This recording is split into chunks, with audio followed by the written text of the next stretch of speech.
வணக்கம். தலைப்புச் செய்திகள். பேரரசர் சுல்தான் இப்ராஹிம் சுல்தான் இஸ்கண்டார் பேரரசியார் ராஜா ஜரீத் சோஃபியா தனது சீன புத்தாண்டு வாழ்த்துக்களை தெரிவித்துக் கொண்டார்கள். சீன புத்தாண்டு கொண்டாட்டம் அனைத்து சீன மக்களுக்கும் நல்ல வளங்களும் நன்மைகளும் பயக்கும் என்று அவர்கள் கூட்டாக தெரிவித்தார்கள்.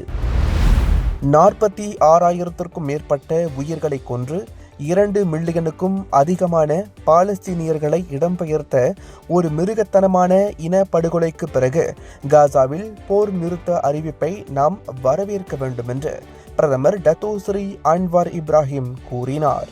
பாலஸ்தீன மக்கள் அனுபவிக்கும் துன்பங்களை தணிக்கும் வகையில் காசாவில் ஒரு பள்ளி, ஒரு மருத்துவமனை, ஒரு பள்ளிவாசலை மலேசியா கட்டித்தரும் என்று பிரதமர் கூறினார். நாடு முழுவதும் இன்று சீன புத்தாண்டு மிகவும் கோலாகலமாக கொண்டாடப்பட்டு வருகிறது. மாசிசாவின் தேசிய அளவிலான திறந்த இல்ல உபசரிப்பு ஜாலான் அம்பாங்கில் உள்ள விஸ்மா MCAவில் நடைபெற்றது. இந்நிகழ்வுக்கு தேசிய முன்னணி தலைவரான டத்தோஸ்ரீ ஜகிட் ஹமிடி கலந்து கொண்டார். அவரை மாசிசா தலைவர் டத்தோஸ்ரீ டாக்டர் வி காசியோங் வரவேற்றார். அவர் சீன சமூகத்தின் செல்வம், செழிப்பு, கருவுறுதலை குறிக்கும் பாரம்பரிய சங் சமூக நிகழ்வில் பங்கேற்றார். சரவா மாநிலத்தின் மீரி எனும் பகுதியில் உள்ள கம்போங் லேரிங் புக்கெட்டில் ஏற்பட்ட நிலச்சரிவில் 2 வீடுகள் மண்ணுக்குள் புதையுண்டது.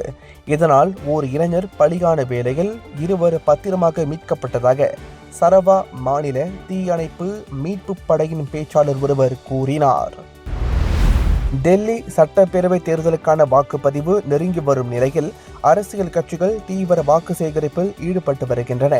நாடாளுமன்ற தேர்தலுக்கு பிறகு உற்று கவனிக்கப்படும் டெல்லி சட்டமன்ற தேர்தல் வரும் February 5 ஒரே கட்டமாக நடைபெறுகிறது.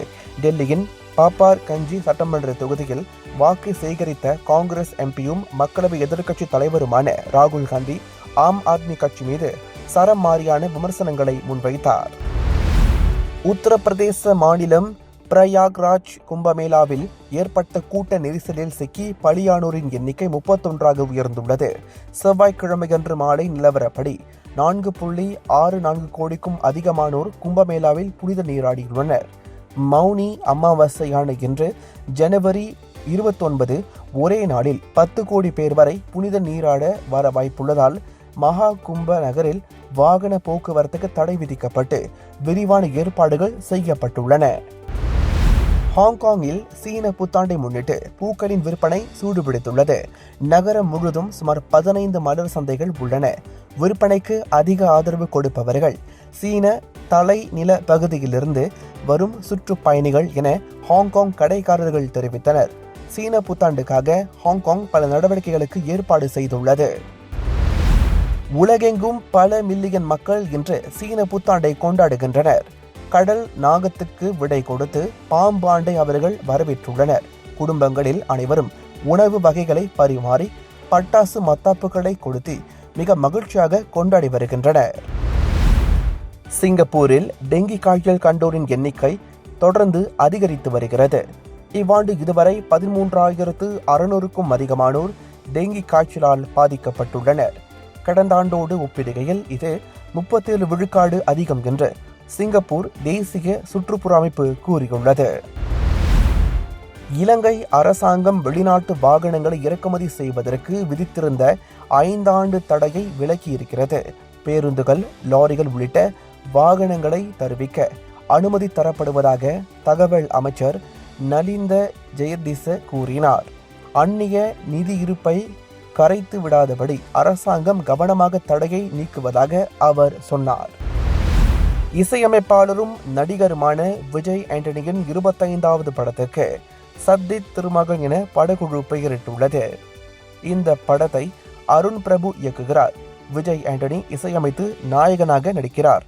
இந்த படம் வரும் கோடைக்கால விடுமுறையில் வெளியாகும் என படக்குழு தற்போது பகிர்ந்துள்ள டைட்டில் போஸ்டரில் தெரிவித்துள்ளது. 2024 ஆண்டின் சிறந்த வீரருக்கான ICCயின் சர் கார்ஃபீல்ட் சோபர்ஸ் விருதை இந்திய அணியின் வேகப்பந்து வீச்சாளர் ஜஸ்பிரீத் பும்ரா வென்றுள்ளார். 31 வயதான பும்ரா நேற்று முன்தினம் ICCயின் சிறந்த டெஸ்ட் வீரராக தேர்வு செய்யப்பட்டிருந்தார். முன்னதாக கடந்த வாரம் அறிவிக்கப்பட்ட சிறந்த டெஸ்ட் அணியிலும் பும்ரா இடம் பிடித்திருந்தார்.